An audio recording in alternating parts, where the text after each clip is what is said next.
Hey everybody, welcome back to Electric Cafe. Today's video is an album review on Genesis, their first album from 1969 called From Genesis to Revelation. Um, I I think my interest in Genesis started at Invisible Touch in 1986.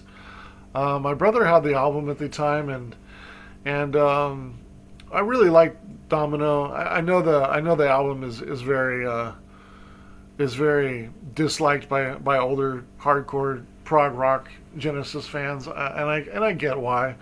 But I was 10 years old when when that album came out, and I didn't mind Tonight, or one of the other ballads on there. Even Throwing It All Away, I thought was a good song. But I still like, and I did at the time. I still really liked Domino and the Brazilian. I really like those tracks. The melodies on those, and there's certain really cool points about the Domino, and then Brazilian kind of goes on a little bit long, but I always thought it was a great song as well, great instrumental. And I never liked Land of Confusion. I never, in fact, I always kind of hated that video too as well. But and I don't mind a lot of Phil Collins music from around that time. And I don't like Phil Collins music as much as Peter Gabriel's solo stuff, but I don't mind Phil Collins here and there. There's every album of his I like two or three songs on it, but I always, you know, I think when I think of pop radio at the time, there was a lot worse music on the radio than Phil Collins. And even if it was Sussudio uh, or the really horrible later Genesis, like I Can't Dance, or Jesus Knows Me. Those are some of the worst songs I've ever heard. Even those weren't, well, besides those two, even some of the more popular stuff of anything related to Genesis, even if it was Steam by Peter Gabriel, which I very much disliked as well. It's a sore spot on a good album, Steam is, but as is Frog's. Kiss That Frog is a horrible song too. But there's a lot of good in all those bands, all the artists involved in Genesis. And as I got older, I started to check out more of the earlier Genesis music as I got more interested in prog rock in the last 20 years. And I don't have really any of the early Genesis albums. I still have Invisible Touch on CD and record, but I don't really have any of the Genesis albums on CD. I still really haven't committed to getting those. They've been reissued a lot lately, but I thought part of doing some reviews and my interest in prog rock is I'm always interested in checking out some bands, and also checking out some albums, but also some albums that I've heard and also gonna rate for the first time, and Genesis would be one. Now I have heard their first 6 or 7 albums, all the way up through through what was the one with the W, the Withering Winds or something like that one, White and Withered or whatever. I've heard the albums up through that. So the Broadway, Lamb on the Broadway, Lamb on the Broadway, Foxtrot, Nursery Rhymes, Nursery Crimes, Selling England by the Pound, and I'm blanking on one other one in there. Yeah, I'm blanking on one other one in there. But so I've heard all those albums before, and but it's been a while since I heard this album. This album isn't as highly regarded as Foxtrot and Selling England by the Pound, and then also the album that I'm forgetting, and then into the Lamb on the Broadway one. Not as highly regarded as that one, and I can see why when I'm listening to this album. I think the album starts off really well, and then it sounds like they're trying to do other people's music. Like, I know Peter Gabriel obviously was I mean, like most people then, were inspired by the Beatles and things like that. And there's some songs on here that sort of sound like other bands, and I can't really compare them straight away to other bands, but they don't really sound like later Genesis. They sound like of other bands during the time, but I can't really like pinpoint. It just sounds like other bands would. Um, Maybe I think there's one on here that sort of reminded me of like Iron Butterfly. It was a little bit harder. Um, it, you know, the Fireside song sort of reminded me of Simon and Garfunkel for some reason, just because it kind of sounds like a like a sort of like a campfire song, like with the piano and stuff like that, and guitar strings and stuff like that. There's some songs that sounds like the Beatles for sure, um, but when and this, the, Peter Gabriel's interest in biblical stories and the history of religion is well documented, and even to do um, the soundtrack he did in the late '80s. Was it Passion of Christ, or I'm blanking on the name of that album? But he's always had an interest in anything biblical, and a lot of his lyrics, you know, are written about a lot of songs that have like a historical perspective when it comes to like stories in the Bible and stuff like that, and it makes totally sense. You go back to the first album that he was involved in, and it was called Genesis to Revelations, and just them called Genesis in general. Peter's voice is awesome, and these are probably some notes just on the band themselves, but Peter's, I think Peter's Gabriel's voice in this album is awesome. He can really do anything. Like he could have been an awesome metal singer. Like he could sound like Ozzy Osbourne if he wanted to. Like he has that kind of like range and power in his voice. Like he would have been a great early metal singer.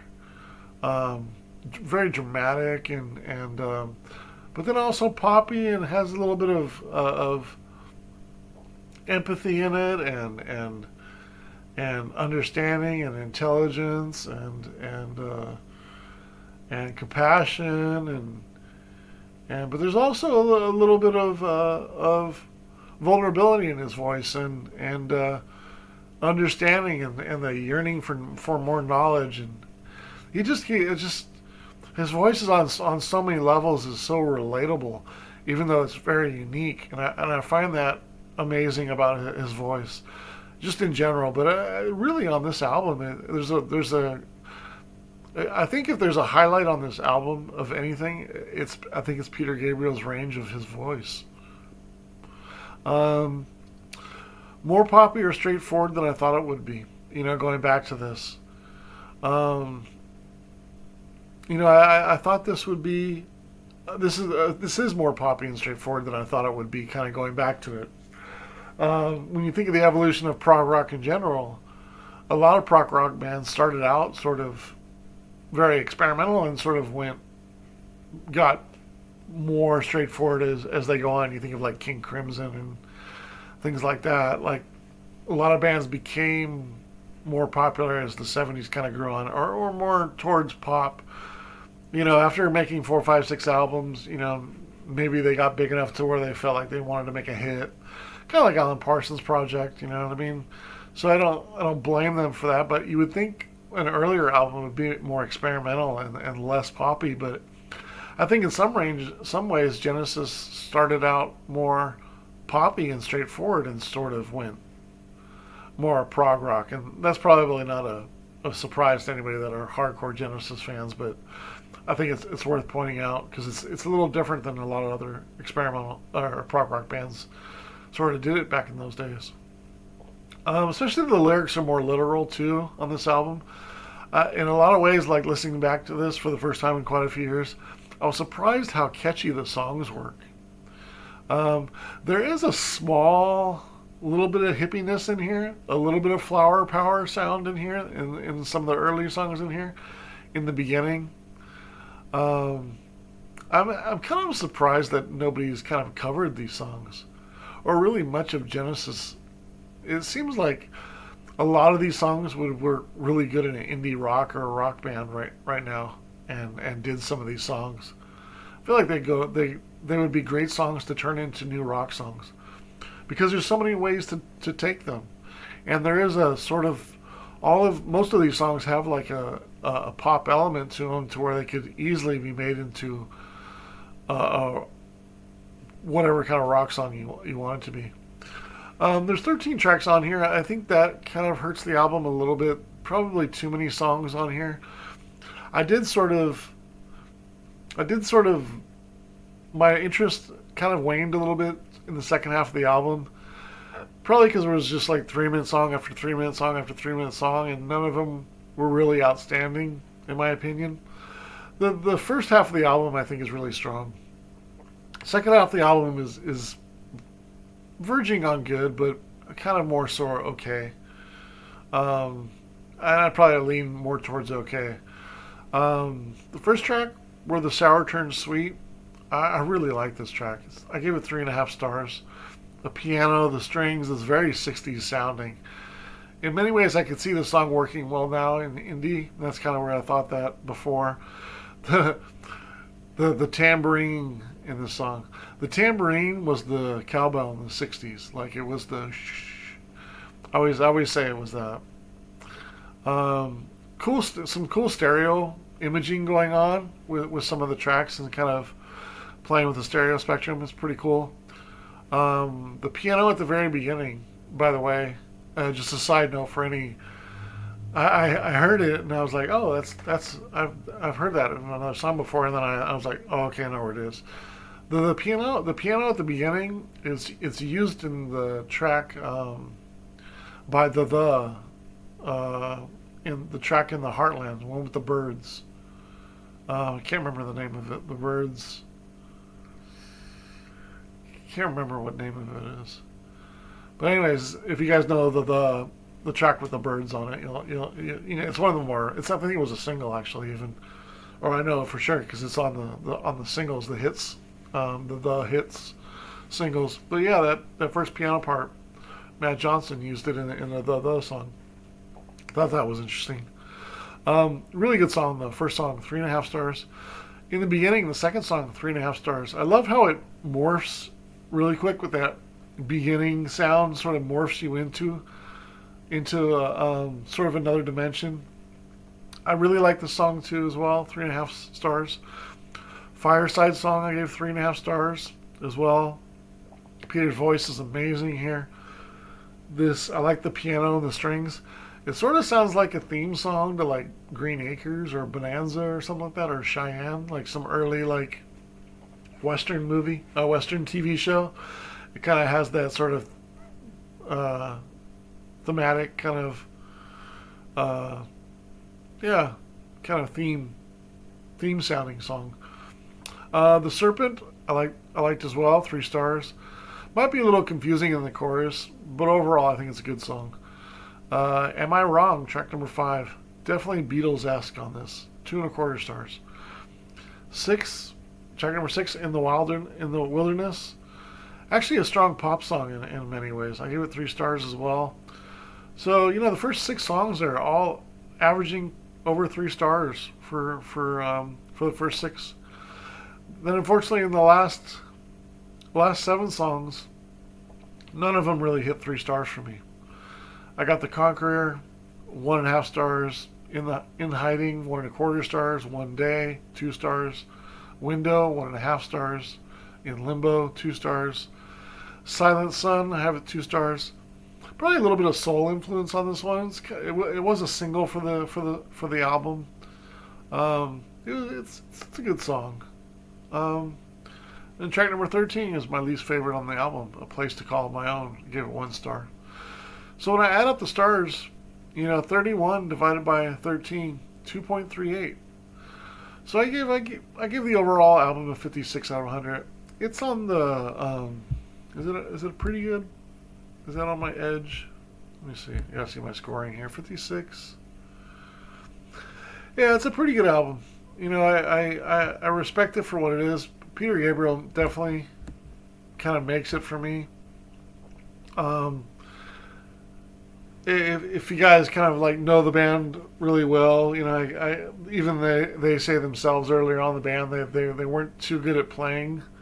They were still kind of learning being in a band, learning how to play their instruments as well. And here's their debut album. You can sort of hear it like, so you can't really say there's really anything that kind of grabs you musically as far as like it being prog rock.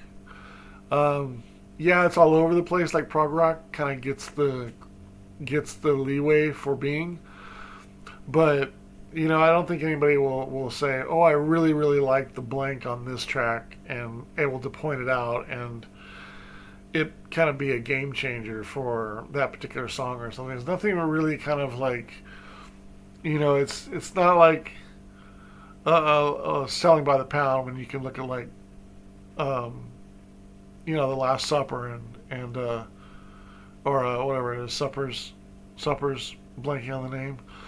But you can sort of like pinpoint a song like that and be like, oh, you can tell like this song, you know, musically it's impactful or different or unique. Nothing really in this album kind of really does that for me per se. But I do find the pop structures of the song um, strong. I think towards the end, the last 7 songs, I think they kind of, I don't know if they're running out of ideas, but I think it's more about them maybe trying to sound like other people instead of sounding like themselves. And as the Genesis albums kind of move forward, you can kind of hear that a little bit. Um, but yeah, the second half kind of loses steam. I think that's the impactful part to the score. Otherwise, first half I think it's in the very good range in the 70s, but the second half probably in the 40s. So it balances out in the middle 50s. But it's a really good reference point, and there's some good songs on here. I mean, I could listen to the first half of the album all the time, and not be disappointed by any of it. I think it's a um, really good start to their career, and I think if they added a few more tracks, like the beginning 6, and I think you'd have a fantastic uh, and very underrated opening album for them. But unfortunately, I don't know if that's I don't know if like hardcore Genesis listeners, if it's because of the songs are more poppy or musically, but I'd be curious to know your thoughts on why like Genesis fans, especially of the 70s of the early Genesis material, why this album isn't as highly regarded as their later albums. Um, Curious if you have any thoughts on why that is. I kind of have my own thoughts, and I kind of explained some of those, but I think from a pop direction, I think there's some possibilities on here, but it just doesn't sound like their kind of pop, if you get my drift. But again, Peter Gabriel makes this album. I mean, his voice is fantastic on here, and I mean, God, I'm trying to think. Was he even 20 years old on this album? Just amazing singer, amazing singer. All right, thanks for listening.